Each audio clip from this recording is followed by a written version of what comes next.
Bon, ben bonjour, bienvenue à notre rencontre hebdomadaire pour ma capsule vidéo. Donc aujourd'hui, je vais répondre à vos questions. Il y a eu quelques questions qui ont été posées sur le groupe Élections démocratiques 2.0. Donc je vais en profiter pour répondre à ces questions-là avec vous.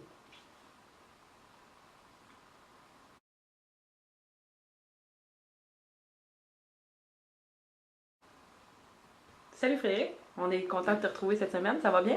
Ça va bien, toi? Oui, ça va bien, merci. Bon, on va y aller tout de suite avec la première question qui a été posée par un de tes collègues qui se demande, il constate que ton horaire, ton emploi du temps est vraiment très chargé, tu as l'air assez occupé. Donc, il se demande en fait comment est-ce que tu comptes gérer toutes tes occupations si jamais tu es élu au SEMB. Oui, ben merci de la question pour commencer. Je trouve que c'est une question qui est très pertinente. Effectivement, je suis assez occupé, mais j'ai tout réfléchi à ça avant de me présenter au poste de président. Donc, je vais vous expliquer le programme d'études que je suis actuellement. C'est un programme qui est fait pour les gens qui travaillent à temps plein. Donc, c'est une fin de semaine à chaque 3 semaines que je dois me rendre à l'école. Et puis, c'est 2 jours complets, le samedi, dimanche, et puis le lundi soir, compléter la formation.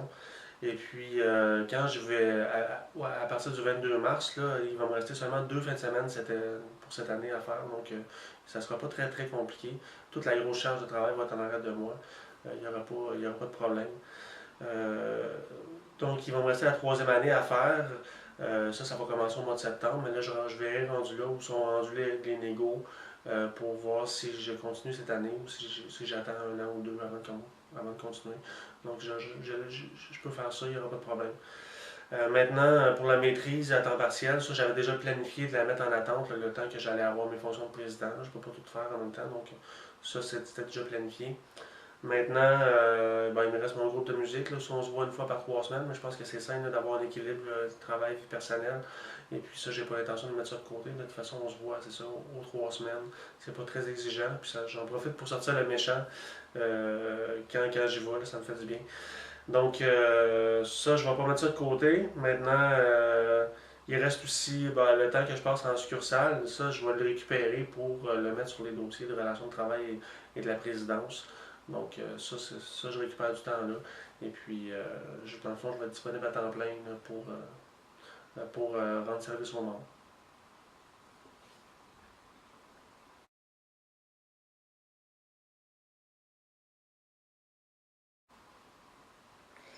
Merci Frédéric. La prochaine question qui a été posée par la même personne, il se demande est-ce que tu désires faire une carrière à la SAC?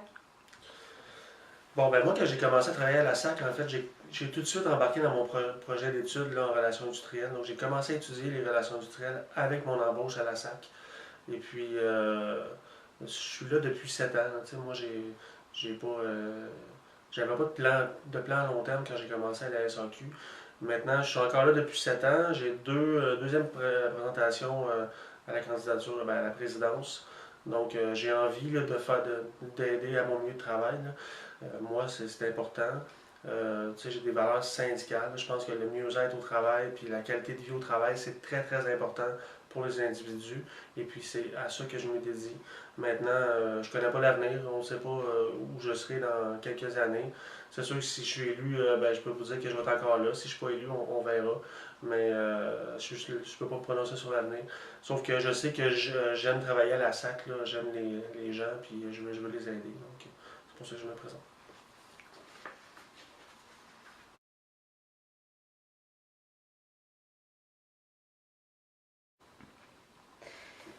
Merci Frédéric. On va passer à la prochaine question. La troisième question a été posée par une autre de tes collègues sur le forum. Elle se demandait est-ce qu'il serait pertinent de demander à remettre en place les systèmes de besoins résiduels continus afin de donner plus de stabilité aux employés à temps partiel? Ben oui, je trouve que c'est une bonne question. Mais je ne connaissais pas ce concept-là. Je n'étais pas à la SAC là, pendant que ça a appliqué. Mais je pense que ça fait partie des objectifs là, que moi je tiens là, de demander à l'employeur de remettre sur l'horaire les besoins résiduels qui sont continus. Je pense que ça fait partie des bonnes pratiques de gestion là, que de bien planifier l'horaire à chaque semaine. Puis si on sait que le besoin revient tout le temps, je vois pas pourquoi on ne devrait pas le remettre là, dans l'horaire. Maintenant, euh, là, c'est sûr que ça va prendre une bonne négociation avec l'employeur pour l'obliger à le remettre. Moi, ce que j'ai l'intention de faire, c'est de lui demander que ça soit remis là, comme disponibilité, comme besoin obligatoire. à chaque semaine. Et puis ce que j'ai l'intention de faire aussi, c'est d'installer des primes punitives à l'employeur. Parce qu'on voit, on voit beaucoup les splits de chiffres, d'ailleurs, ça j'en ai beaucoup dans ma division. Je me souviens, il y a une année là, où est-ce que tout le monde de la division faisait 3 ou 4 splits de chiffres à chaque semaine. Et puis quelqu'un me disait, écoute, moi je dois passer 58 à 60 heures par semaine à l'extérieur de la maison pour être capable de travailler 38 heures. Ça, moi je trouve ça inacceptable, ce genre de comportement-là, pour sauver quelques pièces, c'est là. On vient, pour sauver de l'argent, on vient affecter la qualité de vie de l'employé, puis on prend pas acte là, de l'effet négatif que ça fait sur sa vie. Moi, je pense qu'il y aurait moyen d'avoir des primes punitives. Si l'employeur adopte un comportement comme ça, ben, ça te coûte de l'argent, puis ça te coûte assez d'argent pour pas que tu veuilles recommencer. Tu sais, c'est qu'à un moment donné, si tu as des splits toutes les semaines, aux mêmes heures, puis que c'est comme ça 2 3 fois par semaine, ben, moi, je trouve pas que c'est acceptable. Donc, c'est la même chose pour les besoins résiduels continus. Je pense que si le besoin est planifié et qu'on peut avoir, on sait qu'on a un besoin là, je pense que c'est important qu'il soit mis dans la distribution de l'horaire. Et puis, c'est ça, là, je pense qu'on ne peut pas le savoir, mettons pour un congé de maladie, quelqu'un qui appelle malade à la dernière minute, mais pour tout ce qui est planifiable, je pense que ce serait important qu'on soit capable de le mettre dans la production de l'horaire à chaque semaine.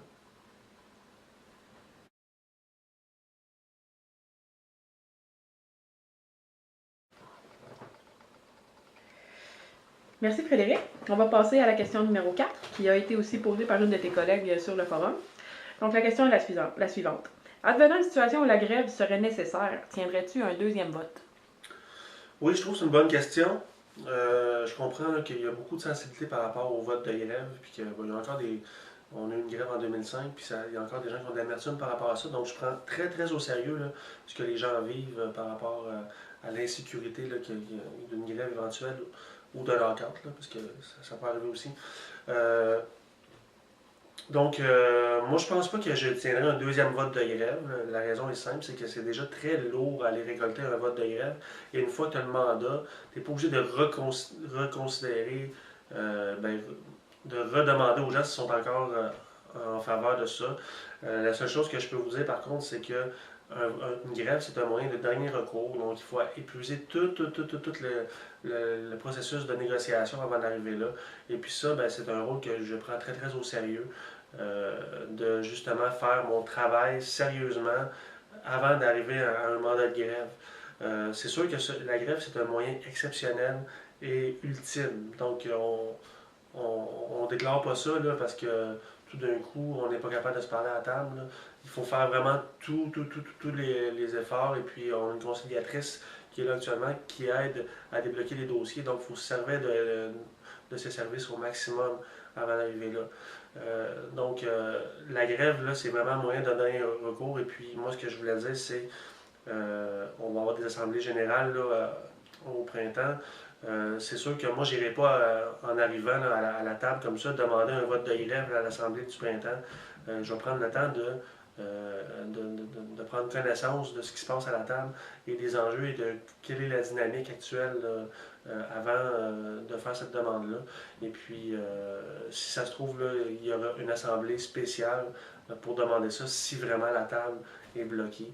Mais c'est pas mon intention pour l'instant. Euh, donc c'est ça. Là, ce que je veux faire, premièrement, c'est de prendre acte de ce qui se passe à la table, voir c'est quoi la dynamique relationnelle entre les parties, puis voir si on a toujours un dialogue. Tout le temps qu'il y a un dialogue, il n'y a pas moyen, il y a pas besoin d'un vote de grève. Mais par rapport à cette question-là, j'aimerais ça juste faire comprendre aux membres à quel point juste le vote, là, le mandat de grève peut être très, très, très important pour faire débloquer les négociations. Juste le fait de voter là, un moyen de pression avec beaucoup de pourcentage d'appui, c'est un message très, très fort à une table de négociation qui fait qu'il y a certains enjeux qui pourraient être débloqués à certains moments. On n'est pas rendu là. Puis c'est bien correct, là, moi je vais prendre le temps que ça prend avant d'arriver là. Moi je suis pas pressé de négocier une convention collective pour demain matin. Je pense que moi je vais avoir une bonne convention, puis je veux que les gens soient à l'aise de lire ce contrat-là ensuite. Donc c'est pas mal ça que j'avais à dire sur ce sujet. Excellent.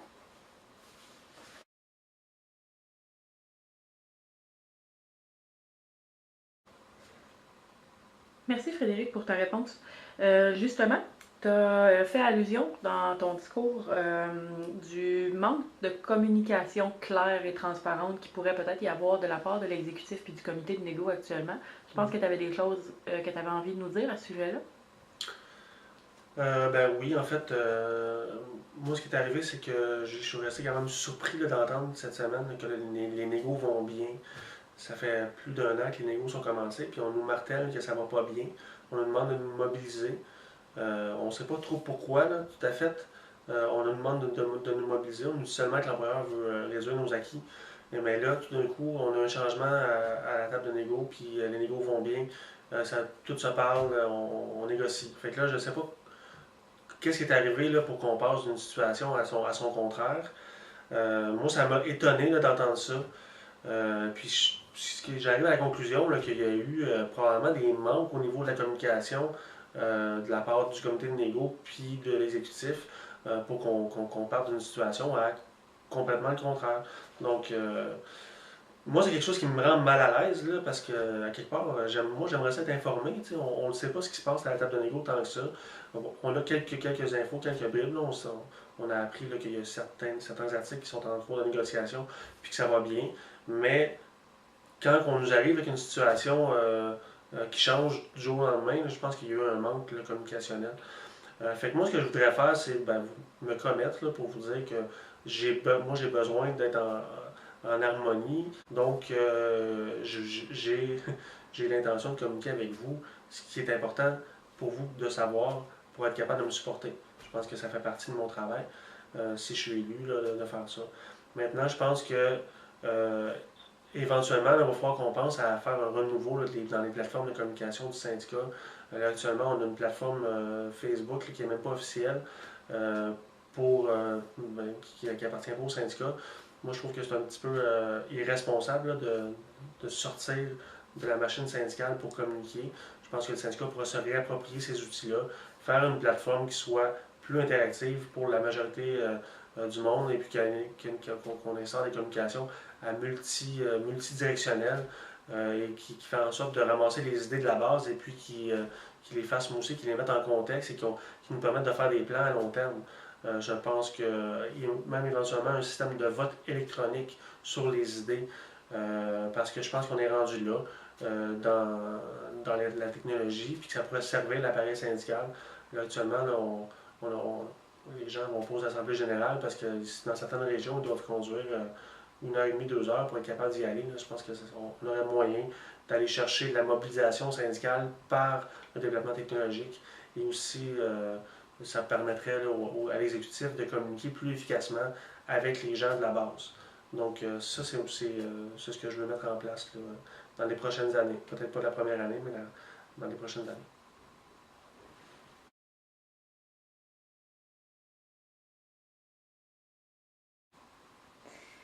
C'est des super bonnes idées, tout ça, Frédéric. Écoute, dans ta précédente réponse, tu nous as justement fait allusion à la mobilisation. Cette semaine, on a eu droit aux cartes de Saint-Valentin. J'aimerais ça savoir qu'est-ce que tu as pensé de cette initiative. Ouais, ça a été tout un épisode. On a vu les membres se rébeller contre l'initiative de mobilisation là, qui nous a été demandée. J'aimerais commenter cet épisode-là, justement. Premièrement, je pense que la mobilisation, c'est très important. Là, pour être capable de négocier une convention collective, ça prend une mobilisation de la base. Donc, je pense que ça appartient au comité de mobilisation, au VP mobilisation, qui, qui est absent actuellement, là, qui est en intérim. Mais je pense que ça appartient au VP MOB de faire en sorte que ce qui va être fait ait l'impact qui soit planifié, là, qui soit prévu sur le plancher. C'est sûr qu'il va toujours y avoir des gens qui vont être en réaction contre toutes sortes de réactions, contre toutes sortes de décisions. Là, ce qu'on a vu, c'est que les gens étaient en réaction contre l'argent dépensé. Moi, j'aimerais ça mettre ça en contexte. Je pense que c'est important d'être capable d'investir une certaine somme pour créer de la mobilisation. Je pense pas qu'on va faire de la mobilisation qui coûte rien, jamais. D'ailleurs, on reproche beaucoup à l'employeur de se désinvestir de nos conditions de travail. Mais je pense que nous, il faut qu'on soit prêt à s'investir dans nos conditions de travail, autant dans notre temps qu'avec un petit peu d'argent.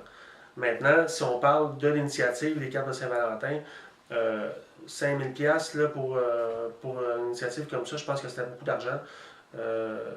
Mais ce qui ressort beaucoup, à mon avis, de cet événement-là, c'est beaucoup plus le fait que ça a été fait à la dernière minute. Parce que là on a été avisé le lundi que le lendemain, qui était la Saint-Valentin, on allait avoir des cartes à remplir. Moi, j'ai même pas vu encore, on est rendu dimanche, j'ai même pas vu dans mes succursales aucune de ces cartes-là. On est presque une semaine plus tard. Donc, moi, ce que ça me dit, c'est que l'initiative a été décidée beaucoup trop tard. Ça a été mal coordonné. Ça a pas été, on n'a pas eu l'impact recherché sur le terrain. Je pense qu'il aurait fallu que ça soit décidé 2 ou 3 mois d'avance, qu'on prenne le temps de sensibiliser les membres à, bon, il va y avoir une initiative, telle date. Puis en tant que telle, l'initiative, je pense que c'était pas mauvais. Là. Je pense que l'idée de ça, c'est sensibiliser la clientèle.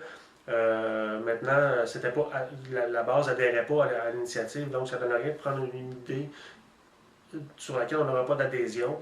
Je pense que ça fait partie de la responsabilité du comité de mobilisation de s'assurer que les membres vont adhérer à leurs idées. Pour ça, il faut prendre un petit peu plus de recul avant, quand on prend une décision, prendre le temps qu'on a besoin pour la mettre en place et s'assurer que les gens sur le plancher soient au courant. Là, on a plus de l'improvisation que d'autres choses. C'est malheureux, parce que là, c'est 5000$ qui viennent de partir en fumée là, pour rien. Là, la journée de la Saint-Valentin est passée, puis on a manqué notre coup. Fait que moi, comme président, je m'engage à m'assurer qu'une comité de mobilisation va fonctionner comme du monde. Ça va être mon rôle. C'est que moi, je vais m'assurer que s'il y a une idée qui est mise en place, je vais dire, OK, c'est quoi votre plan? Vous avez un échéancier, je veux le voir. Je veux m'assurer qu'il va y avoir assez de délai entre le temps où on décide de faire une action, puis le temps où il va être mis en application, et puis ça va être combien qu'on va dépenser dans ces plans-là. Moi, je ne m'engage pas là, à ne pas dépenser de l'argent du tout, mais je m'engage par contre à m'assurer que l'argent soit bien dépensé dans un plan coordonné qui soit efficace. Donc, c'est pas mal ça que j'avais à dire là-dessus. Merci beaucoup Frédéric d'avoir pris le temps de répondre à nos questions cette semaine. Et puis, on aura d'autres questions pour toi la semaine prochaine. Bien, parfait, j'attends vos questions avec impatience. Merci. Bonne semaine.